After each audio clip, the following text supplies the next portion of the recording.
আসসালামু আলাইকুম। ডিজিটাল কৃষক বাংলা চ্যানেলে আপনাদের সবাইকে স্বাগতম। আশা করি দেশের যেই প্রান্ত থেকেই আপনারা আমাদের ভিডিওটি দেখছেন সবাই ভালো আছেন এবং সুস্থ আছেন। বন্ধুরা, আমাদের চ্যানেলের কমেন্ট বক্সে আপনারা প্রতিদিন অসংখ্য প্রশ্ন করেন, নিজেদের স্বপ্নের কথা জানান। আপনাদের এই আগ্রহই আমাদের কাজের অনুপ্রেরণা। আমাদের ভিডিওর নিচে একটি চমৎকার কমেন্ট এসেছে। কমেন্টটি করেছেন কাজী মনিরুল ভাই। তিনি লিখেছেন, আসসালামু আলাইকুম ভাই, আমার নাম কাজী মনিরুল। আমার বাসা রাজবাড়ী জেলায়। আমার ৩৩% জমি আছে। আমি চাই আমার খামারে ছাগল, ছোট্ট একটা পুকুর, হাঁস আর সবজি থাকবে। কোনটা দিয়ে শুরু করব আর কেমন করে শুরু করব একটা ভিডিও চাই ভাই। মনিরুল ভাই, প্রথমেই আপনাকে অনেক ধন্যবাদ এবং অভিনন্দন জানাই। রাজবাড়ী জেলা কিন্তু কৃষি এবং পশুপালনের জন্য খুবই উর্বর একটি জায়গা। আর ৩৩% বা ১ বিঘা জমিকে যদি আপনি সঠিকভাবে কাজে লাগাতে পারেন, তবে এটি একটি সোনার খনি হতে পারে।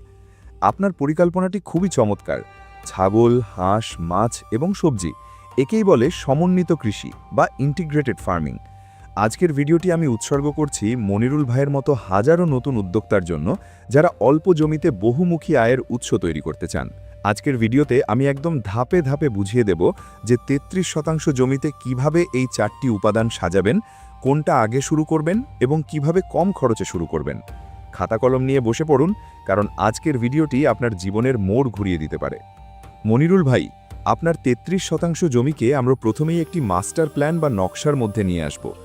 অপরিকল্পিতভাবে শুরু করলে পরে জায়গার অভাবে আপনি বিপদে পড়বেন। আপনার জমির এই ৩৩%কে আমরা ৪টি ভাগে ভাগ করব। প্রথম ভাগ, ১৫% জায়গা হবে পুকুর। দ্বিতীয় ভাগ, ৫% জায়গা হবে পুকুরের পাড় এবং সবজি চাষের জন্য। তৃতীয় ভাগ, ১০% জায়গা বরাদ্দ থাকবে উন্নত জাতের ঘাস চাষের জন্য। এটি ছাগলের জন্য বাধ্যতামূলক। চতুর্থ ভাগ, বাকি ৩% জায়গা হবে আপনার খামারের ঘর, ছাগল ও হাঁসের শেড এবং চলাচলের রাস্তা। এখন আসি আপনার মূল প্রশ্নে, কোনটা দিয়ে শুরু করবেন? অধিকাংশ মানুষ ভুল করে প্রথমেই ঘর বানিয়ে গরু ছাগল কিনে ফেলে, কিন্তু আপনি এই ভুলও করবেন না।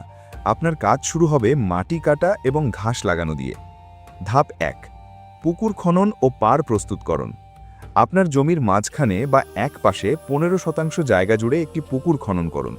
পুকুরটি খুব গভীর করার দরকার নেই, ৫-৬ ফুট গভীরতাই যথেষ্ট। পুকুরের মাটি কেটে পাড়গুলো বেশ উঁচু এবং চওড়া করবেন। অন্তত ৬ থেকে ৮ ফুট চওড়া পাড় রাখবেন, কারণ মনে রাখবেন, আপনার এই পুকুরের পাড়ই হবে আপনার সবজি বাগান।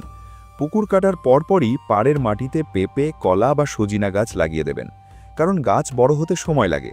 পুকুরের পাড়ে হাইব্রিড পেঁপে গাছ লাগালে ৩ থেকে ৪ মাসের মধ্যেই ফলন পাবেন, যা আপনার খামারের প্রাথমিক খরচ মেটাবে।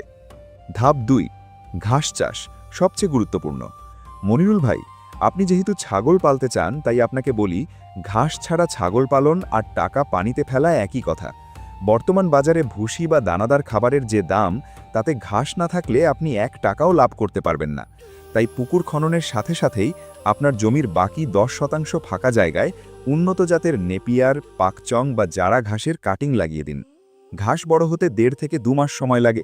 এই সময়টুকু আপনাকে অপেক্ষা করতে হবে। এই ঘাসই হবে আপনার ছাগলের প্রধান খাবার। ধাপ ৩, হাঁস পালন ও মাছ ছাড়া। ঘাস যখন বড় হচ্ছে, তখন আপনি পুকুরে মাছ ছাড়বেন এবং হাঁস পালন শুরু করবেন। ১৫% পুকুরে আপনি ১,০০০ থেকে ১২০০ পিস শিং, মাগুর বা তেলাপিয়া মাছ ছাড়তে পারেন। সাথে কিছু কার্প জাতীয় মাছ যেমন রুই, কাতলা দেবেন। আর হাঁসের জন্য পুকুরের এক কোণে বা পাড়ের ওপর একটি টিনের দোচালা ঘর করবেন। আপনার জন্য আমার পরামর্শ হলো, শুরুতে ৫০ থেকে ১০০টি খাকি ক্যাম্পবেল বা জিংডিং জাতের হাঁস দিয়ে শুরু করুন। এই হাঁসগুলো প্রচুর ডিম দেয়। হাঁসের ঘরটি এমনভাবে করবেন যেন হাঁস সহজেই পুকুরে নামতে পারে। হাঁস পুকুরের পোকামাকড় খাবে এবং হাঁসের বিষ্ঠা পুকুরে পড়ে মাছের খাবার তৈরি করবে। এতে মাছের খাবারের খরচ প্রায় অর্ধেক কমে যাবে। হাঁস এবং মাছ একে অপরের পরিপূরক।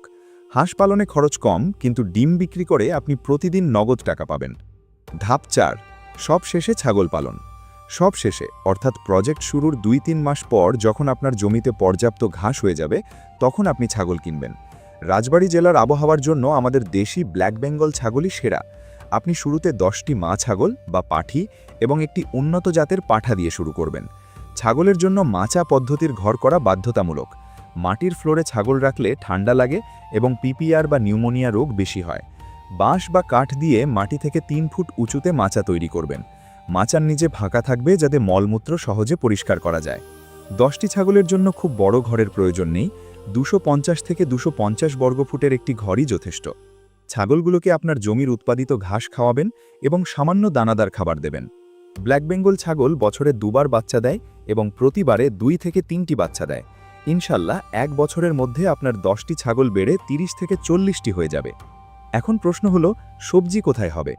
সবজি হবে আপনার পুকুরের চারপাশের পাড়ে এবং পুকুরের পানির ওপরে। পুকুরের পাড়ে পেঁপে গাছ তো আগেই লাগিয়েছেন, এবার পুকুরের পানির ওপরে বাঁশ দিয়ে মাচা তৈরি করুন। সেখানে লাউ, কুমড়ো, করলা বা ঝিঙে চাষ করুন। পুকুরের পানির ওপরে মাচা দিলে সবজি গাছ প্রচুর জলীয় বাষ্প পায়, ফলে ফলন হয় বাম্পার। আর নিচে মাছ থাকায় আলাদা কোনো সার বা সেচের প্রয়োজন হয় না। এই সবজি বিক্রি করে আপনার হাঁসের ছাগলের ওষুধের খরচ উঠে আসবে। শুরু করার জন্য বাজেট কেমন লাগবে? মনিরুল ভাই, আমি জানি বাজেট একটা বড় বিষয়। 33% জমিতে এই মডেলটি দাঁড় করাতে আপনার অনুমানিক 2 থেকে 2.5 লাখ টাকা খরচ হতে পারে। পুকুর খনন ও পাড় বাঁধা 30-40 হাজার টাকা। হাঁস ও ছাগলের ঘর, বাঁশ এবং টিন দিয়ে 50 থেকে 60 হাজার টাকা। 10টি মা ছাগল এবং একটি উন্নত জাতের পাঠা 70 থেকে 80 হাজার টাকা। 100টি হাঁস ও মাছের পোনা 20 থেকে 25 হাজার টাকা। ঘাস চাষ ও সবজি বীজ 5 থেকে 10 হাজার টাকা। তবে আপনার হাতে যদি পুঁজি কম থাকে, তবে প্রথমে শুধু পুকুর, সবজি আর হাঁস দিয়েই শুরু করুন। ছাগল 6 মাস পরে কিনলেও হবে। ধাপে ধাপে এগোলে চাপ কম পড়বে। কিছু জরুরি পরামর্শ। রাজবাড়ী এলাকায় মাঝে মাঝে বন্যার পানি আসে কিনা সেটা খেয়াল রাখবেন। যদি বন্যার ঝুঁকি থাকে, তবে পুকুরের পাড় এবং খামারের ভিতি বন্যার লেভেলের চেয়ে 2 ফুট উঁচুতে করবেন। ছাগল কেনার আগে অবশ্যই পিপিআর ভ্যাকসিন সম্পর্কে জানবেন এবং ছাগল আনার 3-4 দিনের মধ্যে ভ্যাকসিন দেবেন। হাঁসের জন্য ডাক প্লেগ ভ্যাকসিন দিতে ভুলবেন না।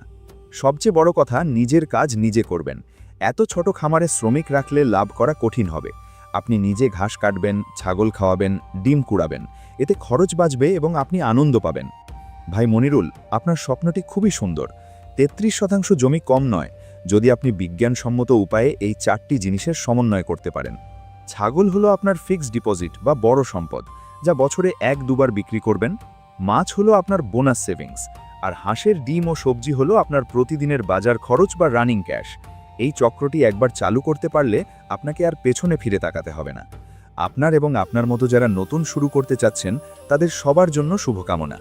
ভিডিওটি দেখে যদি আপনার মনে সাহস জাগে, তাহলে আজই পরিকল্পনা শুরু করে দিন।